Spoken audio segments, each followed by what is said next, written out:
Bon, alors bonsoir, je vous souhaite la bienvenue de la part de la Fondation et de l'Institut Flavia Aboubakir, que je représente maintenant comme directrice. Je vais me présenter après. Et je fais une petite présentation avant de donner la parole à la professeure Alicia Dualoz, qui vient spécialement du Brésil pour étudier les manuscrits de la Fondation Flavia Aboubakir. Donc il y a l'institut qui se trouve à Bahia, mais la fondation se trouve à Crans-Montana. Et on a la chance d'avoir une spécialiste mondiale, spécialiste en paléographie, c'est-à-dire la lecture des manuscrits. Et on vous a amené deux manuscrits aussi. Vous verrez, ça sera la surprise à la fin de cette conférence. Alors là, vous voyez le couple, Franck Gaillère et puis son épouse, Flavia, qui va donner le nom et à l'Institut et à la Fondation Flavia Aboubakir, avec une partie de leur bibliothèque et puis ces boules d'escalier, parce que maintenant elle est en train de lancer un livre sur les boules d'escalier. Alors pour décrire brièvement la collection, elle détient un savoir méconnu de ce qu'on appelle la globalisation du monde. Dès la Renaissance, on a trouvé aujourd'hui des manuscrits même du XVe siècle. À Salvador de Bahia et à Crans-Montana, l'Institut et la Fondation Flavia Aboubakir rassemblent donc de précieux livres et manuscrits produits entre le 15e et le 21e siècle, il y a aussi des livres modernes, qui témoignent de l'histoire de l'Empire portugais et révèlent les circulations de savoir, de personnes et de marchandises dans ce contexte lusophone. Et selon le professeur Pablo Magalhães, le concept de connexion outre-mer met en évidence ces échanges culturels transocéaniques qui ont dépassé les frontières géographiques et linguistiques. La collection comprend des atlas, des documents linguistiques, des traités religieux, entre autres des jésuites, des chroniques de voyage et des ouvrages scientifiques. Plus qu'un simple fonds bibliographique, elle constitue un patrimoine historique et intellectuel reflétant la complexité de la trame outre-mer portugaise. Alors là, on vous a mis quelques exemples avec les ex-libris et le propriétaire Franck Aboubakir. Et puis là, le livre de 1551, qui est aussi un des plus vieux de la collection, il s'agit du livre « L'entrée d'Henri II à Rouen ». Et puis la collection de bulletins de l'Afrique. Alors, quel est le but de la Fondation ?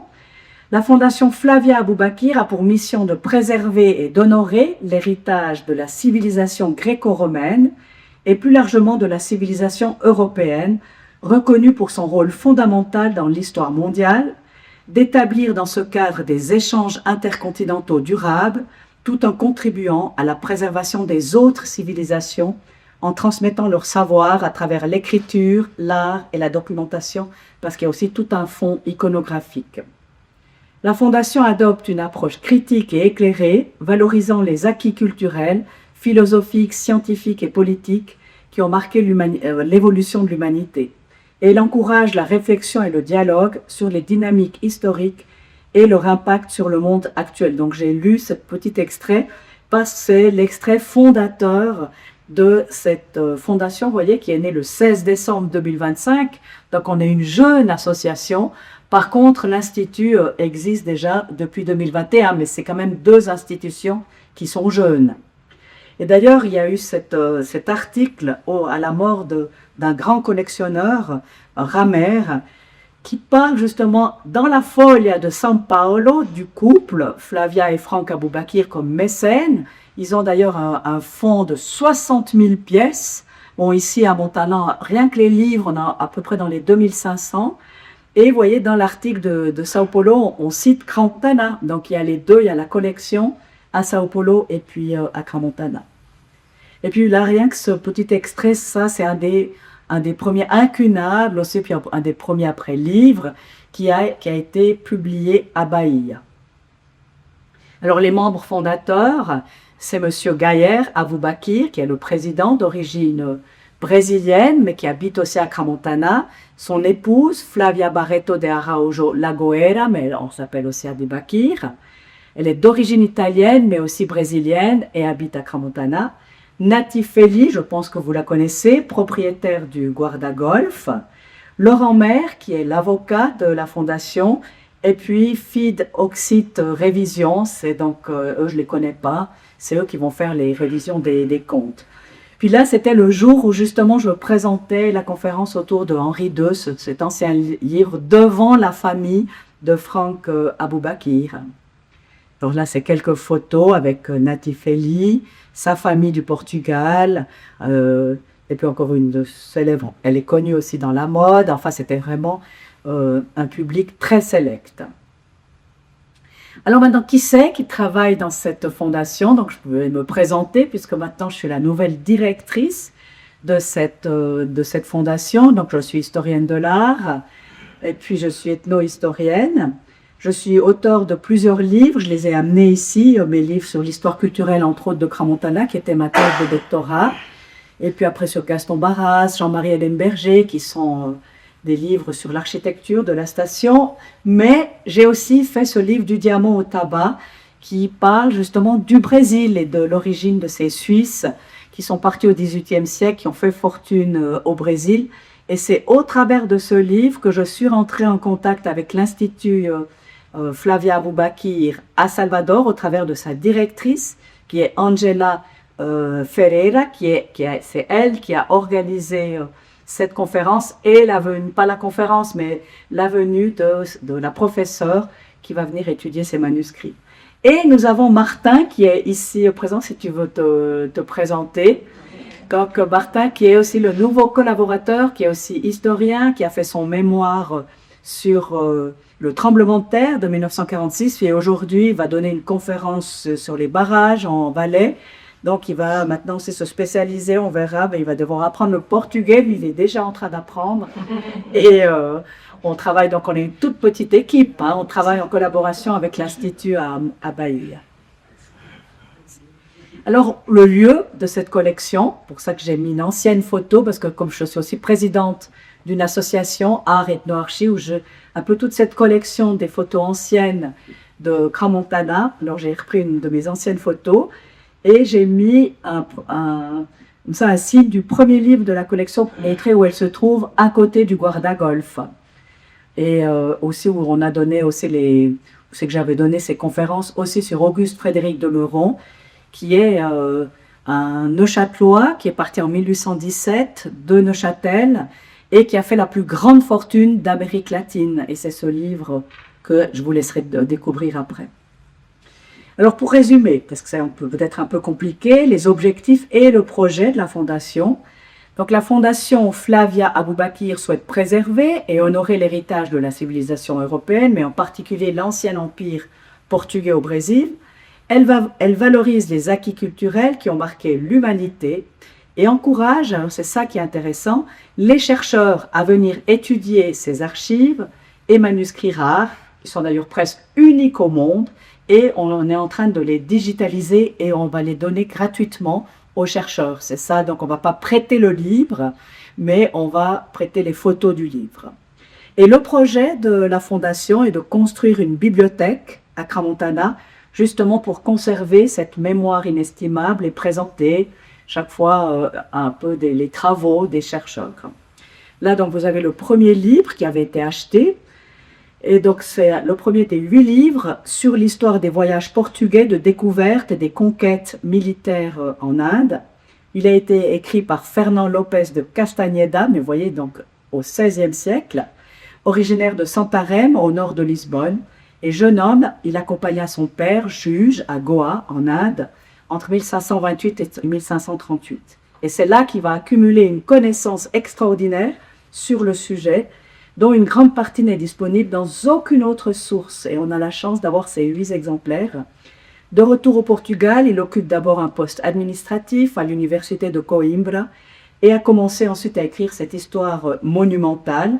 Et il conçoit ces 10 livres, l'histoire du premier voyage de Vasco de Gama en Inde en 1467, jusqu'au moment de la publication, mais ils vont en publier que 8 et l'autre sera publié à un ouvrage posthume après sa mort. Et là, alors, ce premier livre acheté par M. Aboubakir, qui est écrit depuis Crans-Montana pour ses filles, Sissi et Nina, qui sont aussi les directrices artistiques de la Fondation, le 19 août 2023. Il explique comment Pablo Magalhães, historien et professeur à l'université de Bahia, lui a donné l'idée de développer sa collection vers l'Empire portugais, mais outre-mer, pas seulement l'Empire en Europe. Et il a accepté avec honneur, et c'est pour ça qu'on a des livres d'Afrique, de Chine, qui est extrêmement rare. Mais là, je suis succincte, il y a beaucoup plus de choses que ce que je vous dis.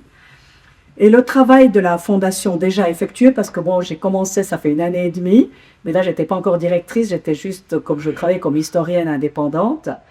Et on a restauré, par exemple, cette aquarelle de 5 mètres qui montre le panorama de Rio. Vous pouvez voir les deux versions d'un Britannique, Émeric Essex Vidal, qui travaillait sur un bateau, mais qui était aussi aquarelliste. Donc c'est une source de documentation incroyable et on l'a présenté, d'abord non restauré, puis aujourd'hui restauré justement à l'occasion du vernissage de mon livre sur le Brésil. On restaure aussi les livres anciens pour les conserver. C'est pas moi, hein, je vais chaque fois dans des ateliers. Et puis des cadres aussi, là, des daguerréotypes. Bon, on n'a pas restauré la photographie, mais le cadre. Cette carte aussi, maintenant, on l'a encadrée. C'est une carte qui avait été prêtée au musée naval de Madrid, organisée aussi par l'Institut Flavia Aboubakir. Et quand la carte est arrivée à Madrid, il y a eu le roi, l'ambassadeur, qui sont venus que pour l'exposition de cette carte. Et puis maintenant, j'arrive aux je vais présenter la conférencière. Donc, les livres ou manuscrits sont digitalisés par la photographe Audrey Piguet. Donc, juste encore un mot sur elle. Donc, elle est aussi spécialiste, photographe. Et suite, une fois qu'elle a digitalisé, on va les prêter si un chercheur en fait la demande. Alors là, vous voyez un des premiers manuscrits qu'on a encore redécouvert aujourd'hui. Et on savait déjà parce qu'il avait été digitalisé, mais après de voir ces parchemins véridiques, c'est quelque chose, elle va nous en parler, de ces contes d'Aseca. Non, elle ne va pas en parler aujourd'hui, pardon. Elle les a présentés hier, mais c'est pour ça que je vous les montre quand même, parce que vous n'étiez pas tous là hier. Donc hier, elle a donné la conférence sur la société coloniale portugaise au XVIIe siècle, au travers des écrits de ce vicomte d'Aseca, qui sont une famille fondatrice de la ville de Rio. Et il y a plus de 24 boîtes, et là, nous, on a étudié que elle, surtout qu'une boîte. Et il y en a 24 remplies là, on n'a pris que 2 archives, mais pour vous imaginer que chaque boîte, il y a à peu près 300 pages. Et aujourd'hui, elle va nous présenter la société, le Marquis de Pombal, à travers le regard de ses contemporains. Et pour présenter la professeure docteur Alicia Doualos, qui est professeure à l'université de Bahia, mais qui s'occupe aussi des archives à Rio de Janeiro. Et elle arrive de Paris, où elle a aussi donné des conférences aux archives de la ville de Paris et aussi à la Sorbonne. Alors là, par exemple, ces manuscrits, elle arrive à lire toutes les écritures de ces vicomtes. C'est une collection qui commence au XVe siècle et qui se termine au XIXe. Alors, je ne vais pas tout vous faire la description, mais l'objectif est de publier un livre électronique contenant l'édition semi-diplomatique de ce codex manuscrit, comprenant la transcription intégrale et fidèle des textes, accompagnée d'études qu'on appelle codicologiques, ça veut dire analyse matérielle des volumes, paléographique, analyse des différents styles calligraphiques, parce qu'il y a plusieurs mains qui forment chacun des manuscrits, et des particularités des mains qui les ont produits, linguistique, lexicale, historique. Elle va recontextualiser chacun des volumes au sein de ce fonds documentaire de la Fondation. Elle va recontextualiser les personnages historiques, identifier les types de documents et leurs fonctions. C'est ce qu'on a fait aujourd'hui avec des microscopes, avec la lumière rasante, la lumière violette, aussi multispectrale. C'est quelque chose assez de fascinant, tout ce qu'elle a réussi à nous présenter. Alors, ce qu'on appelle le Borador, c'est un cahier destiné à recueillir des brouillons manuscrits. C'est pour ça qu'on n'a plus jamais des brouillons manuscrits qui n'ont pas encore été officialisés. Et ce type de document était utilisé dans la production écrite, en particulier dans les institutions, qui exigeaient une organisation administrative complexe. S'agissant de versions préliminaires de textes destinés à une version finale, ils étaient généralement jetés, ce qui explique que peu de ces témoignages aient survécu jusqu'à nos jours. Et c'est ce qu'elle a présenté hier. Et hier, alors, on a amené le Borador. Mais aujourd'hui, ma foi, on ne l'a pas ramené. Comme il s'agit de documents à usage interne, ils comportent souvent des erreurs, des corrections et des ajouts, ainsi qu'une variété intéressante d'informations formulées dans un vocabulaire qui lui est propre. Le brouillon de lettres pour l'Inde, et on avait aussi toute la liste de chargements qui a emmené Joan-Corée Odessa en Inde en 1672, et donc un codex ou un cahier manuscrit d'aspect rudimentaire conservé dans ses boîtes, documentaires de la maison des vicomtes d'Aseka, de la fondation Flavia Aboubakir et l'Institut. Donc ça, je ne vais pas maintenant tout vous représenter, comme on a présenté hier, mais c'était des fragments aussi de parchemin, ce qu'on appelle des antiphonaires. Vous voyez, on apprend aussi tout un vocabulaire, probablement bénédictin, qui datait des siècles précédents. Alors ce fragment de parchemin est recouvert d'un tissu de coton épais, de couleur marron, et comportait des attaches qu'on appelle en gorgoran. Alors moi, je vous ai simplifié avec ruban, aujourd'hui classé. Et le volume, ce corps de volume a été réalisé en papier de chiffon et se trouve en très bon état de conservation. Donc c'est toute une œuvre collective et on voit des différents styles calligraphiques et elle arrive à identifier déjà qui a écrit, le style d'encre aussi. C'est quelque chose de vraiment fascinant. Et puis on voit, alors on parle de la Compagnie des Indes, qu'est-ce qui a été transporté, la nourriture, la quantité de la nourriture. Et alors tout ça, ça a été préparé par la professeure Alicia Doaloz, et puis on attend sa publication, et moi j'ai participé à la traduction.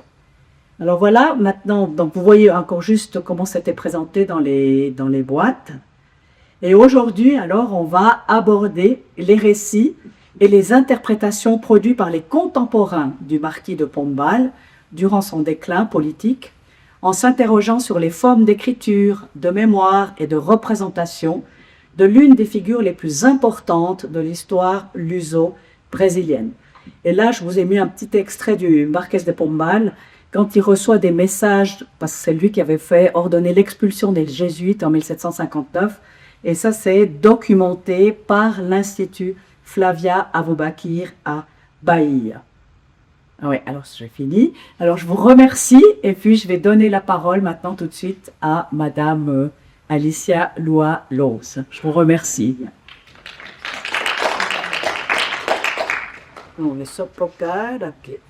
Bien, moi, je remercie beaucoup Sylvie pour la présentation, à vous pour être ici, à vous pour être ici de nouveau, et à l'Institut Flavia Aboubakir qui m'a invité pour venir à cette place très heureuse. Je suis très contente d'être ici. Maintenant, aujourd'hui, je vais parler d'un travail que je développé avec mes élèves, spécialement une élève qui maintenant c'est docteur, c'est un collègue. Hein, et on a travaillé sur un manuscrit qui c'est très important pour l'espoir de Marquise de Pombal, que c'est un personnage historique très important pour l'histoire de Portugal et aussi du Brésil et de l'Empire portugais. Mais on va parler spécifiquement de la possibilité de parler du Malte, d'une personne très poderosa. Très puissante. Très puissante, ouais. Bon, avant de parler de Marquise, je vais parler de le manuscrit qui a donné des informations qui en parlent. Le Marquis de Pombal est un personnage qui a été beaucoup d'attention sur lui.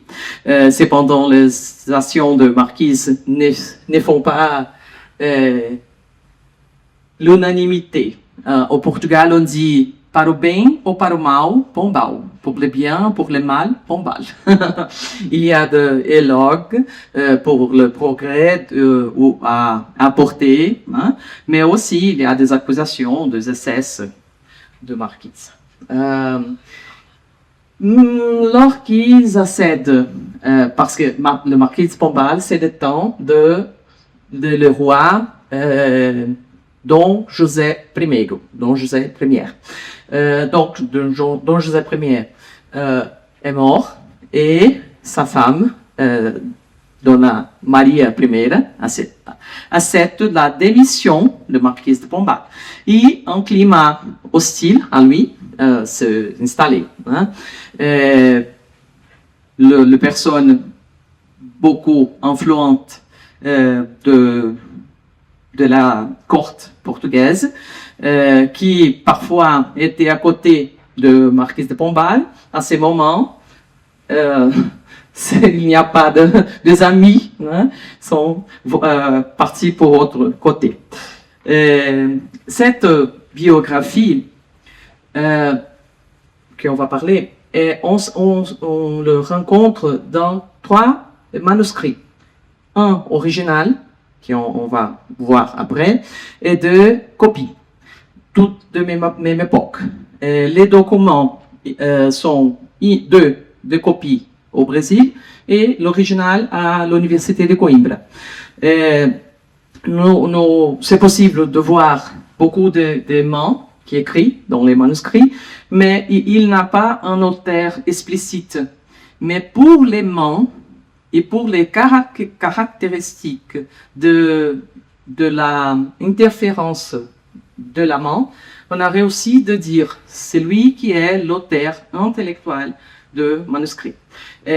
Donc, on avait un peu de difficulté de trouver ce document et de s'aperçu que c'est les mêmes tests dans les 3, parce que un document, on va commencer pour le dernier, on a rencontré le dernier document, il est à Bahia, à l'archive du monastère de Saint-Benoît de Bahia, et il s'appelle seulement Portugal, manuscrit du XVIIIe siècle.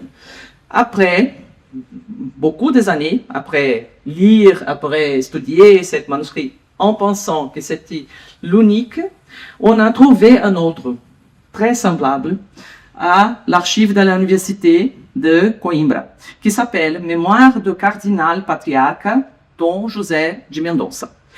C'est les grandes personnes de l'Église à ce moment à Portugal. Et quand j'étais fini la publication presque, on a écouté une conférence et les conférencistes parlent au fond, parlent d'un manuscrit à la bibliothèque de São Paulo, de l'Université de São Paulo. Il dit que le manuscrit s'appelle Histoire politique et économique de René de Dom José I. Je mis en ligne pour voir et voilà, c'est exactement les mêmes. Donc, je vais retourner au travail pour voir de nouveau. Hein. Ce document de São Paulo s'appelle Mémoire de l'administration du règne du roi Dom José I. Mais le document a 83 chapitres. 3 chapitres sont dédiés à le roi. Tous les autres sont dédiés à Pombal. Et en général, il parle de choses très simples du roi et des choses très complexes avec des détails, avec des confirmations, de documentation de Pombal. Donc, c'est un document sur Pombal, c'est pas sur le roi. Quand on fait la comparaison de 3 documents, on voit clairement que c'est le même. Il y a quelques petites différences, mais enfin, un texte, on s'aperçut tout de suite que c'est un texte vraiment biographique de Pombal et qu'il n'y a pas de date et d'auteur explicite. Mais pour analyser la matérialité du papier, les encres, le modèle de calligraphie, on a dit qu'il s'agit à les moments que Pombal était vivant encore. Bien, ça c'est l'original, le premier, qui est à Coimbra, et les 2 autres sont faits pour la même main, la même personne qui a fait la copie, 7 des 7 tests. On peut faire la datation de documents pour la matérialité, comme j'ai déjà parlé, pour les papiers. On regarde, on voit que c'est des papiers, parce que les papiers, ils ont des marques d'eau. Donc, on sache où ils sont fabriqués, pour qui ils sont fabriqués et quand ils circulaient à Portugal. Et aussi parce qu'il y a des informations textuelles, historiques, qui dit, par exemple, parlant d'un personnage, dit à ce moment, il est preso, dans chez vous, et on sait qu'il mort après, jusqu'après. Donc, on peut situer les documents au temps de Pombal. Quand on voit l'original, on voit beaucoup de personnes qui travaillent. On dit qu'il y a beaucoup de mains qui travaillent pour une tête, pour l'ordre d'une tête. Et c'est la tête, c'est la main 3, scripto 3. C'est la main plus beau, c'est vraiment le texte moins calligraphique, mais on s'aperçut que c'est la main d'autorité. Parce que tout ce qui est mis dans le document se passe par la copie, tout de suite. Donc, c'est lui, la main d'autorité. La biographie, le document original qui c'est à Coimbra, s'appelle Les Mémoires de Cardeal Patriarca de Lisboa. On a allé à l'archive du patriarcado de la Église de Portugal et on cherchait quel est le patriarche de ce moment et on voit des documents écrits par lui et on fait des comparaisons de lettres, de documents autographes de patriarche et les documents qu'on a étudiés, la biographie. On voit qu'il fait le même mouvement pour faire l'écrit, donc on peut prouver que c'est lui l'auteur intellectuel et aussi l'autorité de cette document, de cette biographie. Et une chose qui nous rend attention, c'est que la main du patriarche commence à être sénile au fond des documents. Il commence à écrire chaque fois, pire, il meurt tout de suite. Bien, après faire toute la lecture, moi et Raphaël Magalhães, qui a étudié beaucoup de temps ces documents, on a été invité pour une éditeur de Portugal pour publier ce document pour un public plus élargi. Donc, on fait une édition avec de actualisation orthographique. Et pour ma surprise agréable, ce livre ça vend au supermarché aujourd'hui de Portugal. Je dis que c'est la consécration populaire de l'étude de paléographie. Mais qu'est-ce qui dit cette biographie? Qu'est-ce que les personnes écrivent dans cette biographie? Il y a des informations qui sont très connues par l'historiographie, mais il y a aussi des informations inédites. Personne ne savait vraiment où est né le marquis de Pombal, parce qu'il est baptisé à Lisbonne, mais le lieu de naissance n'est pas explicité dans quelques documents, sauf celui-là. Il commence disant, il est né, Sebastião José de Carvalho Melo, à la ville de Sernancelho, comarca de Pinhel, je ne sais pas si vous connaissez. Je suis allé là-bas l'année dernière pour le... Comment? Sorry. Sola, la ville de Sola. Sernancelli. Sernancelli é comarca de Pinhel. C'est la ville s'appelle comme ça jusqu'à aujourd'hui.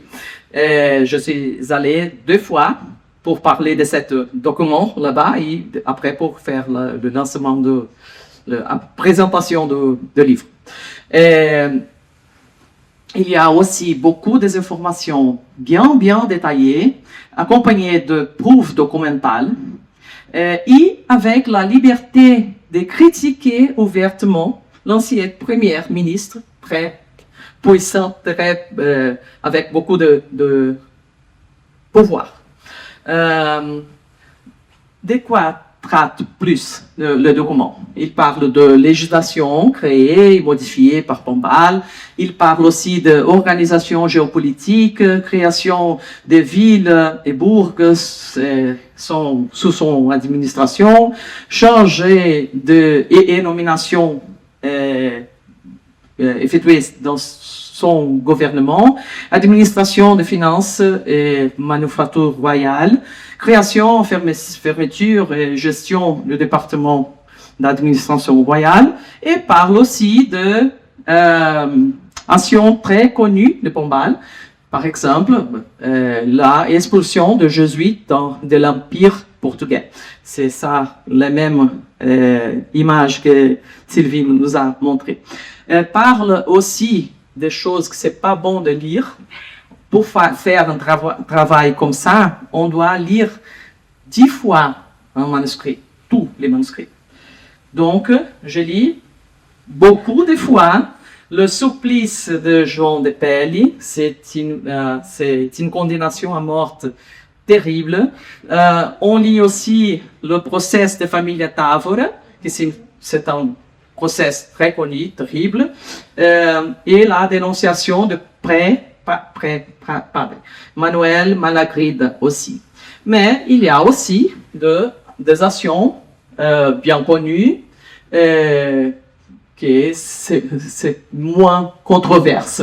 Les interventions que Pombal a fait tout de suite après le tremblement de terre à Lisbonne, la reconstruction de Lisbonne qu'il a fait, c'est beaucoup détaillé dans la biographie, la réforme de l'université de Coimbra, l'installation de ces statues équestres de roi. Moi, je jamais, c'est pas possible d'aller à Rossio sans rappeler de cette détaillement, parce qu'il raconte qu'ils sont produits, les statues, et après ils sont enlevés, pour les entroniser. Mais ils pensaient que probablement c'était une chose facile. Mais c'est pas comme ça. Il y a des personnes qui se cassent. C'est une tragédie presque, l'installation de la statue. Et aussi, au fin du travail d'édition, quand je finis le travail, on pense, bon, maintenant, ok, on a terminé. Je suis en train de donner une course à Wikipédia. Une élève a commenté, prof, j'ai trouvé à Torre do Tombo, à l'Archive nationale de la Torre do Tombo, un document qui se ressemble à quelque chose, comme vous parlez. Je mise en ligne et pour voir, et voilà. Nous avons une autre biographie de Marquise de Pombal, mais en détail. À la Torre do Tombo, l'Archive nationale de la Torre do Tombo, nous avons le deuxième tome, le deuxième volume. Où est le premier volume? Raphaël, ma collègue, a cherché par ligne et a trouvé le premier volume, Academia Brasileira de Letras. Academia Brasileira de Lettres. J'ai parlé avec Louis et ils ont donné la autorisation pour digitaliser et le mépriser et travailler avec les deux volumes. Maintenant, on fait le travail avec une équipe. Je remercie toutes les personnes qui travaillent avec moi pour faire cette autre biographie. Et pourquoi on fait attention à cette autre biographie? Ça, c'est explicitement en biographie de Pombal, s'appelle La vie de Pombal. Et la personne qui écrit les copies de notre manuscrit de première biographie de Pombal, c'est exactement les mêmes qui est écrit la autre. Donc, c'est aussi un document de la période de Pombal, sauf quelques détails. Les détails sont qu'il y a quelque chose plus détaillé, c'est plus grande, cette biographie. Elle complète les informations de la première biographie. Elle fournit des informations beaucoup plus détaillées. Et elle parle de détails minutieux. Par exemple, il fait des critiques, et toujours c'est pas critiquer. Il fait des critiques de les vins qu'il y avait dans la cave de Pombal. C'est aussi détail de détail. C'est une véritable biographie, j'ai parlé déjà. Il raconte son déclin, parle de sa mort aussi. L'autre nom, la première biographie, c'est fini pendant Pombal était vivant. C'est non. Donc, pour éditer, nous avons pensé que c'est très important de faire aussi la édition de la deuxième, c'est qu'on appelle la deuxième biographie de Pombal. C'est un cours de développement. On utilise les mêmes critères éditoriaux pour cette biographie. On espère finir à cette année. Je travaille avec cette équipe, moi, Raphaël, qui a travaillé déjà avec d'autres biographies, Julia, Fabrina, Ellen, Gustavo, Renata et Raphaël. Je remercie à tous. Et je remercie à vous pour m'écouter.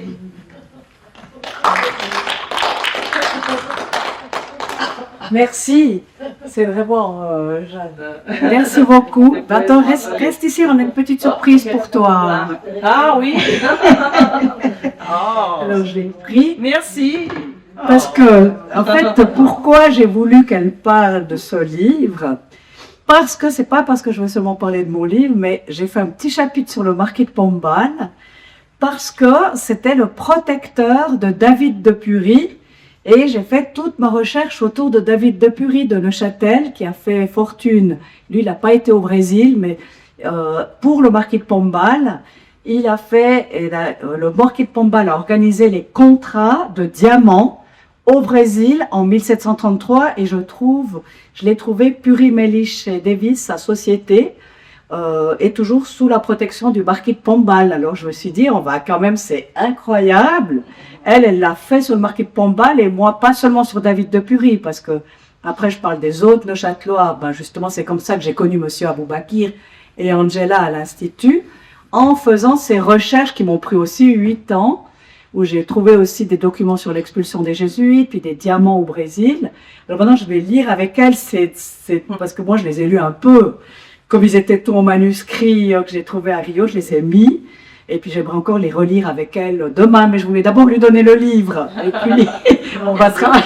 Merci. C'est marrant.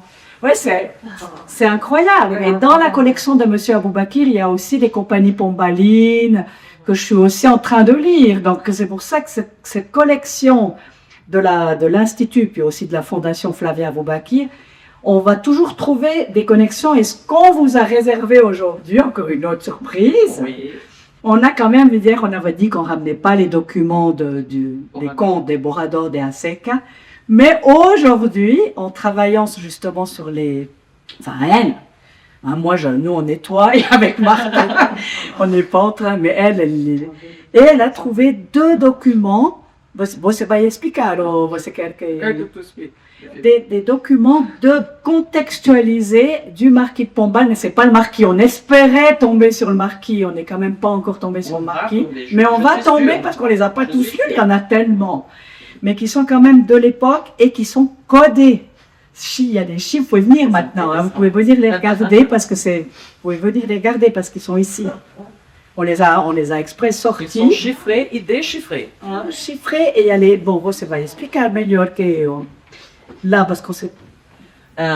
Ces documents sont écrits pour le comte de Cadaval. C'est un personnage, c'est le 6e comte de Cadaval, c'est le dernier comte de Cadaval. Il était hors de Portugal, mais travaillait pour Portugal. Ici correspondent avec le Visconde da Seca. Ils correspondent pour code. Il parle Il y a des chiffres. Ces chiffres, c'est les morceaux, les petites paroles qu'il ne veut pas dire. Donc, il met des chiffres comme ça. Et il y avait ici, quand la personne reçoit le document, il fait la décodification. Donc, ici, on peut lire qu'est-ce qu'il dit, qu'est-ce qu'il veut dire, comme ça. C'est très, très intéressant. Il y a beaucoup de lettres, il y a une quantité grande, tout chiffré. Tout chiffré. Le A, c'est le 35. Le B, c'est tel et tel code. Mais là, il les a déjà. Après, on a même trouvé les codes dans l'autre pour lire. Donc, parce qu'on voit qu'ils se cachent aussi de la politique. Et ils ont pu... Le consul fait l'intimation de négociante. Il fait de... Mais c'est tout avec des chiffres. Alors, tel chiffre donne cette lettre pour pas que les gens arrivent à lire. C'est difficile à lire. Il faisait ou comme ça ou à travers l'opéra, sinon les opérettes pas. Ah, ça, je savais pas. Bah oui. C'est bien. Comme un Lego Oui. pendant longtemps. Ouais. C'est bien. Il y a beaucoup de lettres comme ça, par tous les... En général, au contexte de conflit. Non, il y a des conflits. Quand il y a des conflits. Il y a tous les... les sceaux de Marquês de Cadaval, Marquis de Cadaval. Et il y a aussi beaucoup de... Non, il n'y a pas. Il y a beaucoup de couleurs, il y a beaucoup de formes. Et c'est très intéressant, vraiment. J'ai réussi de trouver aujourd'hui, je dis waouh. Alors, On va travailler après avec ça. Un jour, peut-être. Oui, sûrement. Et on espère trouver le marquis de Pombal. Oui. C'est ça. Et alors, décision, c'est pas facile. Ah, tu as des questions encore? Parce qu'on peut maintenant faire, on va ouvrir aux questions. Ce serait bien si vous avez des questions. Alors. Regarde. Ça va. Bah, moi franchement, Attends, après avoir écouté... je te donne le micro. Si, parce que comme ça filme. Pas de problème. Voilà. Alors, après avoir écouté la conférence, je n'ai plus la même question, mais une autre question, parce que vous avez répondu. Mais c'est vraiment, enfin, vous avez vraiment une direction, hein, vous savez exactement ce que vous êtes en train de rechercher, mais il y a vraiment beaucoup de risques de se perdre, parce que j'imagine la richesse de documents que vous trouvez, ça peut partir dans n'importe quelle direction. Il y a un risque de... Parce qu'au milieu de tout ça, quand moi j'écoutais, je me disais, mais c'est incroyable. Enfin, moi, j'ai grandi avec cette figure du marquis de Pombal qui a jamais eu vraiment cette importance. Enfin, oui, il est toujours lié au tremblement de terre et la reconstitution de Lisbonne. Mais voilà, moi, je suis pas une spécialiste en histoire. Je ne connaissais pas la liaison avec le Brésil et l'outre-mer, justement. Donc, c'est intéressant, cette liaison. Et puis, surtout, de ne pas se perdre de cette recherche, parce que je vois que c'est énorme. Vous allez... Moi, j'ai le pressentiment que vous êtes vraiment au début d'une recherche de quelque chose d'énorme. Ah non, mais tout est énorme. Non, mais c'est pas cette histoire de se perdre, c'est se reconstituer, bien sûr. Mais c'est pas les spotters. Le pauvre, ça fait partie de ma recherche. Oui, c'est ça. C'est pas de se faire, c'est Le- la découverte. Oui, absolument. Merci pour votre Et puis question. surtout, il a vécu jusqu'à 82 ans, ce monsieur, n'est-ce pas? Comment pour Maraki? Oui, 80. 83, 84, quelque chose, oui, quelque chose. Ah, j'ai une question, s'il vous plaît. Par rapport à l'esclavage, par rapport à l'esclavage, quelle position il avait le marquis là justement concernant l'outre-mer? Parce que les Portugais c'était les précurseurs de l'esclavage après les musulmans, après les Arabes. Qu'est-ce qu'il avait comme relation avec l'esclavage, le marquis? Bien, je vais commencer. Merci pour les questions. Je vais commencer pour votre question. Moi, je suis une chercheur qui fait un chemin différent en général parce que je suis philologue et paléographe, mais je travaille avec des archives qui m'appellent. C'est pas moi qui donne, qui demande à l'archive. Je veux travailler avec ce sujet, je veux trouver des documents. Je travaillais au monastère de Saint-Benoît de Bahia, moi et Raphaël, mon élève à l'époque.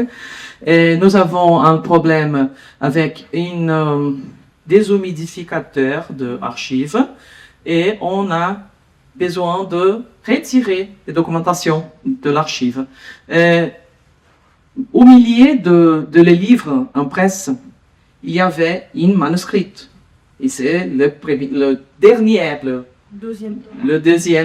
dernier manuscrit de cette trilogie originale des copies. Et on travaillait beaucoup de temps, Raphaël a travaillé beaucoup de temps sur cet document, pensant que c'est l'unique. Et après, une personne d'une équipe de recherche que je travaille commentait, il y a à l'Université de Coimbra une biographie de Pombal. On va regarder et c'est exactement le même. L'autre, je écoutais parler dans une conférence. Donc, c'est pas moi qui c'est le document qui tombe sur nous. C'est vraiment ça. C'est bon. Une recherche dans l'air quand même. Hein. Les choses n'arrivent pas par hasard. En général, non. J'ai dit aujourd'hui à une élève à moi qui était à ce moment à l'archive de Bahia pour faire les recherches de doctorat. Et elle m'a dit, j'ai trouvé la personne qui a écrit le manuscrit que je étude. Et c'est comme ça, tombé sur elle. Il y a de sortes, il y a de intuition, et il y a aussi de sorte, non, hasard. Il y a intuition et quelque chose comme ça. À notre cas, c'est hasard. Il y a intuition aussi. Pour l'esclavage, je ne suis pas spécialiste en Pombal. Je suis spécialiste dans cette biographie. Et cette biographie parle rien de ça. Non, pas évidemment, parce qu'il parle mal de Pombal. Peut-être il peut parler beaucoup de mal de cet aspect. En Europe, c'était très... c'est des sujets qui étaient très délicats. Oui, bien sûr. Juste aujourd'hui, presque. Encore aujourd'hui, dans l'histoire, il y a eu le livre. Pas mal. Alors justement, le livre que je lui ai donné, mais qu'elle n'a pas encore lu, elle va lire après. Donc justement, quand il a créé ces compagnies pombalines, c'était justement pour le transport des esclaves. Donc là, il a fait transporter plus de 20 000 esclaves et David de Pury, comme était secrétaire aussi. Alors lui, il n'a pas directement, il n'était pas ce qu'on appelle négrier, il n'achetait pas et il ne vendait pas. Mais effectivement, quand ils ont fait toute l'extraction des diamants au Brésil, c'était les contrats. Donc c'était pour avoir les contrats des diamants, mais il y avait aussi des esclaves. Alors là, maintenant, c'est avéré, c'est pas caché. C'est la nouvelle. Maintenant, on ouvre cette discussion autant sur les Suisses. On ouvre moins sur le marquis de Pombal, mais comme il était protégé par le marquis de Pombal, David de Pury, et ça sera le banquier du roi. Après le tremblement de terre de 1755, ça sera David de Pury, va tellement gagner d'argent alors qu'il était pauvre au départ, il va financer une partie de la reconstruction de Lisbonne. Puis maintenant, les chercheurs, on lui reproche, oui, mais maintenant on doit dire que c'était sur le dos de l'esclavage. Et à Neuchâtel, ils ont mis une plaque sous sa statue pour dire on n'a pas enlevé la statue, mais on a contextualisé en disant que l'origine de sa fortune est problématique. Oui. Donc maintenant, c'est vrai que c'est un sujet très, très étudié, qui est délicat, et moi que j'ai un peu ouvert, et ce sera un sujet qui va être encore débattu. Merci beaucoup pour votre réponse. Merci. Il y a quelques d'autres questions? Bon, vous pouvez venir. Alors, merci beaucoup. On peut terminer cette séance. Je vous remercie et remercier l'Institut Flavia Aboubakir et puis maintenant aussi la Fondation. Mais c'est l'Institut avec sa directrice Angela Ferreira qui a eu l'idée de nous réunir. Et c'est vraiment une chance qu'on a eu cette semaine-là, une semaine intense de lecture de documents, apprendre à utiliser le matériel. Et je remercie énormément la professeure Alicia Doualos. On a appris, puis on va continuer d'apprendre. Hein, on n'a pas fini. Là. Comme tu dis, c'est un début. Merci, Elisa. Mas uma così, talvez em português para o brasileiro que vai ouvir. Gostaria de agradecer pelo convite, por estar aqui essa semana, uma semana muito rica. Pesquisando um Acervo representa basicamente a história da colonização portuguesa em todos os continentes onde ela esteve, né? Com todos os suas questões e riqueza de informações.